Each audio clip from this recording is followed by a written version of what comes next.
Today's news. I'm Steve Kathan. With the U.S. and Russia at odds over the Ukraine invasion, the countries have worked a prisoner swap. CBS's Cami McCormick.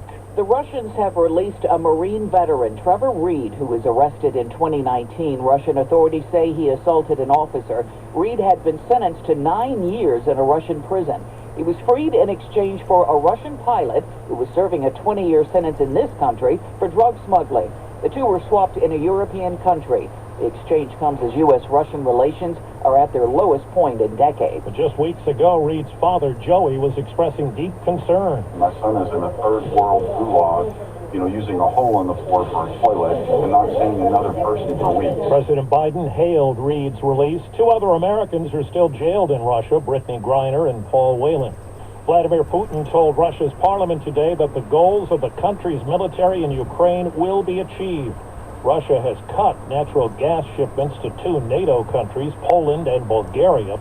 European Commission President Ursula von der Leyen calls it blackmail. It comes as no surprise that the Kremlin uses fossil fuels to try to blackmail us. European neighbors of the 2 countries vow to pick up the slack.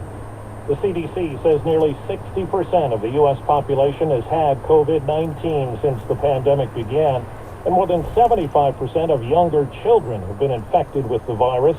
Before the Omicron variant, just a third of the population had tested positive. Infectious disease expert Celine Gounder on CBS Mornings. We've certainly seen people infected with every wave of the virus. The original virus, the Delta, Omicron, and BA2. We saw so many infections over the winter holidays, I would have guessed higher. Another brush with the law for North Carolina Congressman Madison Cawthorn.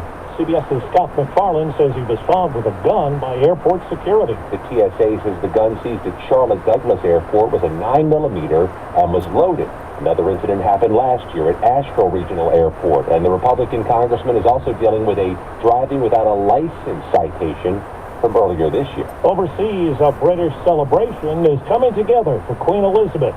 Ed Sheeran will headline the party at the Palace, a massive musical tribute to the Queen on her Platinum Jubilee. William and Kate are expected to attend, but Harry and Meghan remain cagey about whether they'll be there, and it's not clear whether the increasingly frail 96-year-old Queen will actually attend her own party.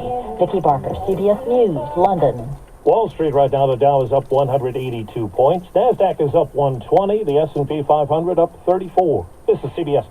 Yes. Well, that's today's news. Today's news. I didn't hear any good news, did you? I didn't think so. I guess it's all about perspective. The glass is half full. Well, as always, I want to thank you again for coming along with me on these Dashcam News adventures.